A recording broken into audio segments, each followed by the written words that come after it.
শিয়া এবং সুন্নি মুসলমানদের মধ্যে পার্থক্য। শিয়া এবং সুন্নি ইসলাম উভয়ই ইসলামের প্রধান দুটি শাখা।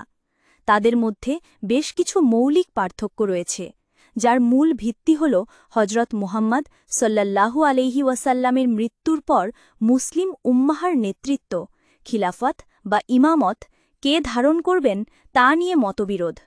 এই মতবিরোধ সময়ের সাথে সাথে ধর্মতাত্ত্বিক, আইনগত এবং আচারের দিক থেকেও কিছু পার্থক্য তৈরি করেছে। মূল পার্থক্যসমূহ: ১. নেতৃত্বের উত্তরাধিকার। সুন্নিরা বিশ্বাস করে যে হজরত মুহাম্মদ সাল্লাল্লাহু আলাইহি ওয়াসাল্লাম তার উত্তরাধিকারী নিযুক্ত করেননি, বরং মুসলিম সম্প্রদায় পরামর্শের মাধ্যমে যোগ্য ব্যক্তিকে নেতা বা খলিফা নির্বাচন করবে। তারা হজরত আবু বকর রাদিয়াল্লাহু আনহু, হজরত উমর রাদিয়াল্লাহু আনহু, হজরত উসমান রাদিয়াল্লাহু আনহু এবং হজরত আলীকে পরপর ৪ জন সঠিক পথপ্রাপ্ত খলিফা হিসাবে মান্য করে। শিয়ারা বিশ্বাস করে যে আল্লাহ এবং হজরত মুহাম্মদ সাল্লাল্লাহু আলাইহি ওয়াসাল্লাম নির্দেশ দিয়েছিলেন যে তারপরে নেতৃত্ব তার পরিবারের সদস্য অর্থাৎ হজরত আলী রাদিয়াল্লাহু আনহু এবং তার বংশধরদের অর্থাৎ ইমামদের কাছে যাবে।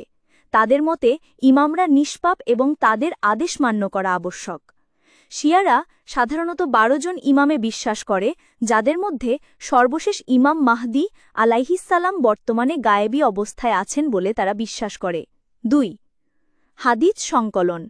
সুন্নিরা প্রধানত ৬টি হাদিস সংকলনকে সিহা সিত্তা প্রামাণ্য মনে করে, যার মধ্যে সহিহ বুখারী এবং সহিহ মুসলিম সবচেয়ে গুরুত্বপূর্ণ।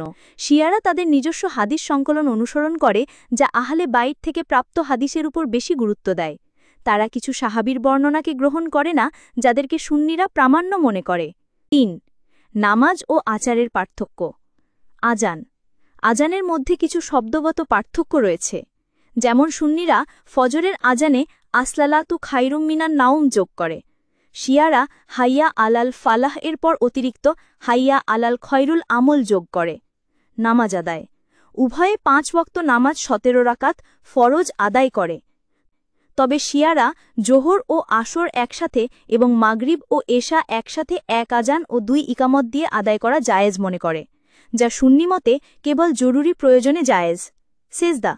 শিয়ারা সেজদা করার সময় কপাল এমন কোনো বস্তুর উপর রাখে যা মাটি থেকে তৈরি, যেমন একটি বিশেষ ধরনের মাটির চাকতি যাকে তুরবাহ বলা হয়, যা সুন্নিদের মধ্যে প্রচলিত নয়। হাত বাঁধা। নামাজি সুন্নিরা সাধারণত হাত বেঁধে নামাজ পড়ে, যেখানে শিয়ারা হাত ছেড়ে নামাজ আদায় করে। মুতাবিবাহ।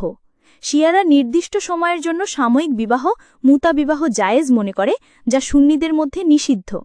৪. তাকিয়া বা বিশ্বাস গোপন রাখা। শিয়ারা প্রয়োজনে বা বিপদের সময় নিজেদের বিশ্বাস গোপন রাখাকে জায়েজ মনে করে, যাকে তাকিয়া বলা হয়। সুন্নিদের মধ্যে এমন ধারণা প্রচলিত নয়, বরং প্রকাশে বিশ্বাসকে প্রকাশ করার উপর জোর দেওয়া হয়। ৫. কারবালা ও আশুরার গুরুত্ব। শিয়ারা কারবালার ঘটনা অর্থাৎ ইমাম হুসাইন রাদিয়াল্লাহু আনহুর শাহাদাত এবং আশুরাকে অত্যন্ত গুরুত্ব সহকারে পালন করে। তাদের কাছে এটি শোক এবং আত্মত্যাগের প্রতীক। সুন্নিরাও ইমাম হুসাইন রাদিয়াল্লাহু আনহুর শাহাদাতকে সম্মান করে, তবে শিয়াদের মতো একই মাত্রায় আচার অনুষ্ঠান পালন করে না। কেন এই বিভেদ? এই বিভেদের শুরু হয়েছিল হজরত মুহাম্মদ সাল্লাল্লাহু আলাইহি ওয়াসাল্লামের ওফাতের পর কে তার স্থলাভিষিক্ত হবেন এই প্রশ্নকে কেন্দ্র করে।